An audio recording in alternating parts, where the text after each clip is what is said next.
ಎಲ್ರಿಗೂ ನಮಸ್ಕಾರ. ಫಸ್ಟ್ನೇ ದಿನದ ಆ್ಯಕ್ಟಿವಿಟಿ ಮಾಡಿದ್ದೀರಾ ಅಂತ ಅಂದ್ಕೊತೀನಿ. ಎಷ್ಟು ಜನಕ್ಕೆ ನೀವು ನಿಜವಾಗ್ಲೂ ಥ್ಯಾಂಕ್ಸ್ ಹೇಳಿದ್ರಿ. ಹೇಳೋದ್ರಿಂದ ನಿಮಗೆಷ್ಟು ಸಂತೋಷ ಆಯಿತು, ಅದನ್ನು ಕೇಳೋದ್ರಿಂದ ಅವರಿಗೆ ಎಷ್ಟು ಸಂತೋಷ ಆಯಿತು, ಇದೇನಾದರೂ ಡಿಫ್ರೆನ್ಸ್ ಮಾಡ್ತಾ ಅಂತ ಕಮೆಂಟ್ ಸೆಕ್ಷನಲ್ಲಿ ತಿಳಿಸಿ. ಒಂದು ವಿಷಯ ಹೇಳೋಕ್ಕೆ ಮತ್ತೆ, ಈ 15 ಡೇಸ್ ಟಾಸ್ಕ್ ಅಥವಾ ನ್ಯೂ ಇಯರ್ ಪ್ಲ್ಯಾನರ್ ಥರ ಒಂದು ಚಿಕ್ಕ ನೋಟ್ಬುಕ್ ಇಟ್ಕೊಳ್ಳಿ. ದಿನ ಏನೇ ಟಾಸ್ಕ್ ಹೇಳ್ತೀವಿ ಅದನ್ನು ಬರ್ಕೋತಾ ಹೋಗಿ ಅದರಲ್ಲಿ. So that it will act as a reminder. ನಿಮ್ಗೆ ನೆನಪಿಸ್ತಾ ಹೋಗುತ್ತೆ, ಇದು ನೀವು ಅಂದ್ಕೊಂಡಿದ್ರಿ ಸ್ಟಾರ್ಟಿಂಗ್ 2026 ಸ್ಟಾರ್ಟಿಂಗ್ ಮಾಡಬೇಕು ಅಂತ ಮರೆತುಬಿಟ್ಟಿದ್ದೀರಾ ಅಂತ.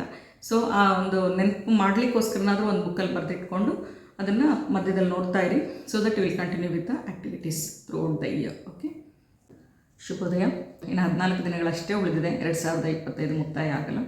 ಇವತ್ತಿನ ಟಾಸ್ಕ್ ಅಥವಾ ಆ್ಯಕ್ಟಿವಿಟಿ ಏನಪ್ಪ ಅಂತಂದರೆ 14 ದೇವರಿಗೆ ರಿಲೇಟೆಡ್ ನೀವೇನು ಮಾಡಿದ್ದೀರಾ ಅಂತ. ಅಂದರೆ ದೇವಸ್ಥಾನಗಳನ್ನು ವಿಸಿಟ್ ಮಾಡಿರೋದು, ಅಥವಾ ಮನೆಯಲ್ಲಿ ನೀವು ಯಾವುದಾದ್ರೂ ಒಂದು ಪೂಜೆ ಮಾಡಿಸಿದ್ದೀರಾ, ಅಥವಾ ಬೇರೆ ಮನೆ ಪೂಜೆ ಅಟೆಂಡ್ ಮಾಡಿದ್ದೀರಾ, ಅಥವಾ ದೇವಸ್ಥಾನಗಳಿಗೆ ದೇಣಿಗೆ ಕೊಟ್ಟಿದ್ದೀರಾ, ಏನೇ ಒಂದು ಕೆಲಸ ದೇವರ ವಿಷಯ ರಿಲೇಟೆಡ್ ಮಾಡಿದರೆ ಅಂಥ ಒಂದು 14 ವಿಷಯಗಳನ್ನು ಪಟ್ಟಿ ಮಾಡಿ ಮತ್ತು ಇನ್ನೊಮ್ಮೆ ಆ ದೇವರನ್ನ ಸ್ಮರಿಸುತ್ತಾ ಆ ದೇವರ ಆಶೀರ್ವಾದ ಪಡ್ಕೊಳ್ಳೋಣ. ಈ ಆ್ಯಕ್ಟಿವಿಟಿಯಿಂದ 2025ರಲ್ಲಿ ದೇವರ ಆಶೀರ್ವಾದವನ್ನು ಸ್ಮರಿಸಲಿಕ್ಕೆ ಇನ್ನೊಂದು ಅವಕಾಶ.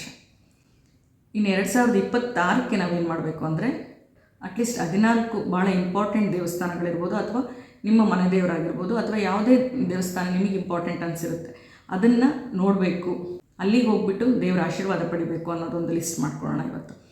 ಸೊ 2026ಕ್ಕೆ 14 ಬಹಳ ಮುಖ್ಯವಾದ ದೇವಸ್ಥಾನಗಳಿಗೆ, ಅಥವಾ ನಿಮಗೆ ಯಾವ ದೇವಸ್ಥಾನಕ್ಕೆ ಹೋಗಬೇಕು ಅಂದ್ಕೊಂಡಿರ್ತೀರ ಅಂಥ ದೇವಸ್ಥಾನಗಳಿಗೆ ಭೇಟಿ ಮಾಡಿ ದೇವರ ಆಶೀರ್ವಾದ ಪಡೆಯೋಣ. Thank you.